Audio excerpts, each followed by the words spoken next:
How does an airline with one of the most diversified fleets, fewer daily flights, and fewer destinations manage to achieve the highest revenue, highest profit, and highest earnings per share in the United States? The answer challenges everything we imagine about success in the airline industry. Delta Airlines reported a record annual revenue of $61.6 billion in 2024, surpassing its direct rivals despite operating with an apparently more modest strategy. With a fleet of 992 aircraft, Delta positions itself as the third largest commercial fleet in the world, operating to 290 destinations. But here's what's most interesting. Its numbers aren't the most impressive in gross volume. United operates with 967 planes to 350 destinations, while American commands over 6,700 daily flights with the same number of destinations as United. So how does Delta manage to transform less into more? If you're also passionate about the world of aviation, consider subscribing to the channel and supporting our team.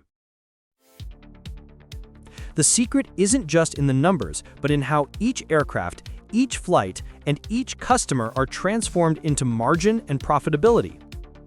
While American Airlines ended 2024 with a net profit of $846 million, Delta achieved an impressive $3.9 billion in adjusted net profit, almost 5 times more. But could the explanation lie in how Delta operates its fleet, invests in efficiency, and even in the boldness of being the only major American carrier to fly Airbus widebodies? The answer to this question will reveal how, in the world of commercial aviation, strategic intelligence surpasses brute force. When we talk about the American Big Three, Delta, United, and American, we're referring to the three giants that dominate the skies of the United States and the world. However, each has chosen a different path to conquer its market share.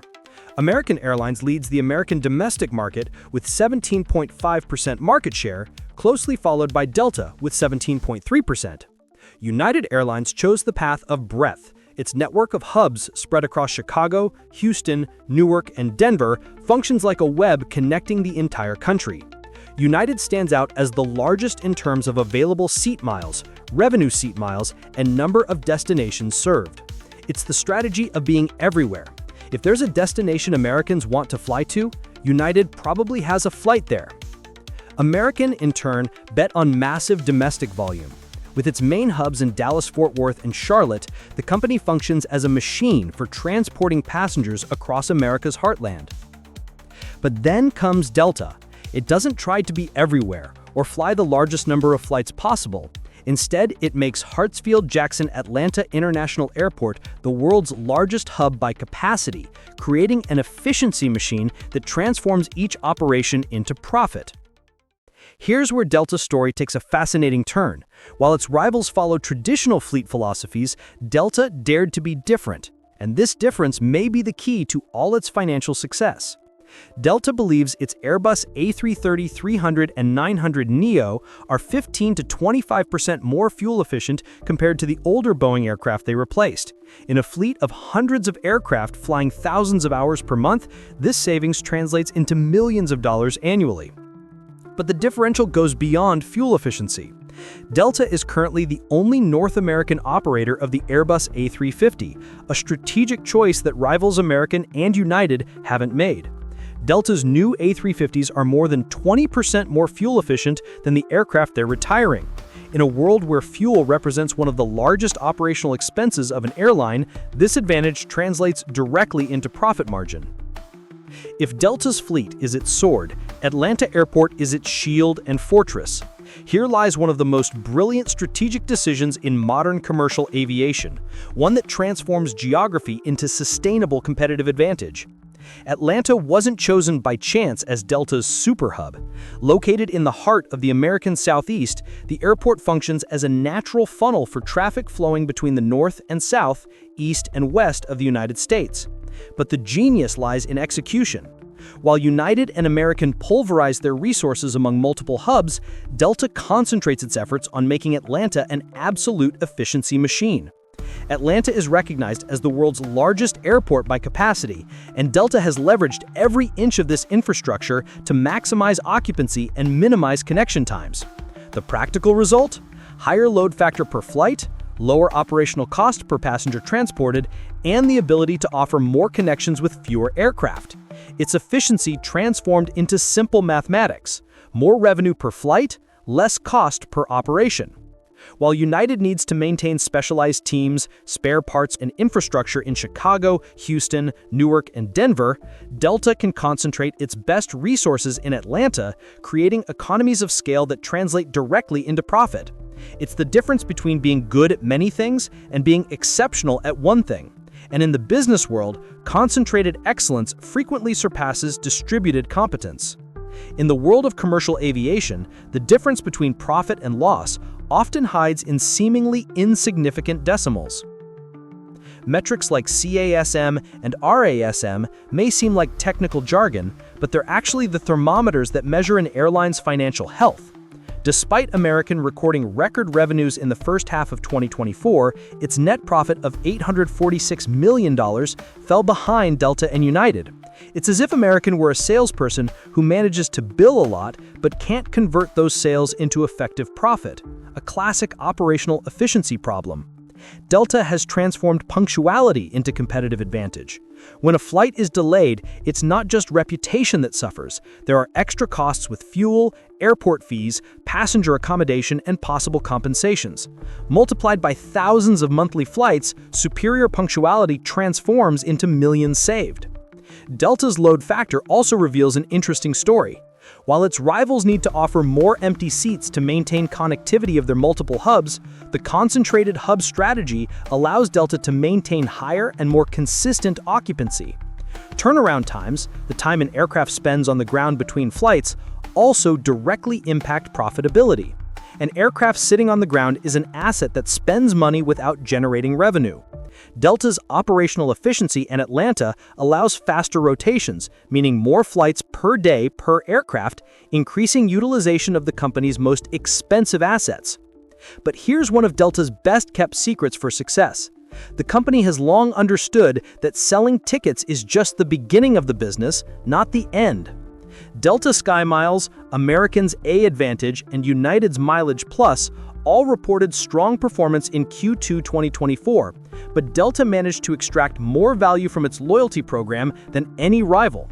The SkyMiles program, in partnership with Amex Express, isn't just a credit card, it's a recurring revenue machine that generates billions annually. Think about this. When you use a Delta Amex credit card to buy coffee, Delta receives a commission. When you accumulate miles and don't use them immediately, Delta has an interest-free loan of your money. It's as if the airline discovered how to monetize not just the act of flying, but also the desire to fly in the future.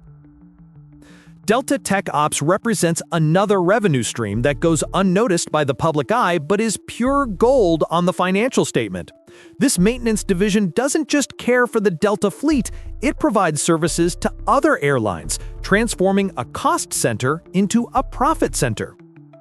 Here's the moment of truth, putting the numbers side by side and understanding why Delta manages to transform an apparently smaller operation into substantially larger profits. Revenue 2024. Delta, $61.6 billion. United, estimated around $57 billion. American, $54.0 billion. But here's where the numbers really tell the story. Net profit. Delta, $3.9 billion adjusted net profit. United, $3.1 billion net profit. American, $846 million net profit. It's like three restaurants on the same street. The first bills more than the others, but the second manages to convert much more of that revenue into real profit. The difference isn't just in what they sell, but in how they sell, to whom they sell, and how much their operations cost. Fleet age also tells an interesting story. Delta fleet average, 15 years. American fleet average, approximately 14 years. United fleet average, approximately 16 years. Delta manages to maintain a relatively young fleet without necessarily having the newest aircraft, an intelligent renewal strategy that balances acquisition costs with operational efficiency. The mix of narrow-body, wide-body, and regional aircraft from each company reveals distinct strategies. Delta concentrates its wide-bodies on high-demand, high-margin routes, while using efficient narrow-bodies to feed its Atlanta hub. American and United need to distribute varied equipment among multiple hubs, diluting specialized efficiency. So how does an airline with an older fleet, fewer daily flights, and fewer destinations manage to achieve the highest revenue, highest profit, and highest earnings per share among the three American giants? The answer lies in the fundamental understanding that commercial aviation is, above all, a margins business. Delta proved that maximizing each flight is more valuable than maximizing the number of flights. It demonstrated that having the right premium revenue mix, profitable loyalty programs, third-party maintenance services, optimized cargo revenue can be more important than having the largest fleet. And it showed that apparently small strategic choices, like being the only major American carrier to operate Airbus widebodies, can generate sustainable competitive advantages. The decision to bet on Airbus aircraft that are 15 to 25% more efficient with superior range and fuel economy, while rivals maintained almost total dependence on Boeing, exemplifies how contrarian thinking can generate superior results. The concentrated Atlanta hub versus rivals' multiple hub strategy illustrates how focus and specialization can surpass distributed scale. Delta created a fortress of efficiency while others built broad but less profitable networks. In the end, Delta Airlines didn't just change the rules of the American aviation game, it rewrote the definition of success in the sector.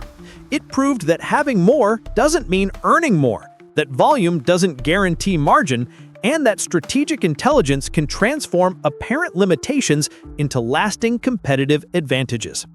The next time you board a Delta flight departing from Atlanta, remember, you're not just traveling, you're participating in one of the world's most efficient and profitable commercial operations. And this efficiency didn't happen by chance. It was built flight by flight, decision by decision, always focusing on what really matters, transforming each operation into real value for shareholders, employees, and passengers. Having more flights and destinations doesn't always mean earning more. Delta Airlines is living proof that efficiency and strategy surpass volume. In the competitive sky of American aviation, it flew higher not by having more wings, but by using them more intelligently.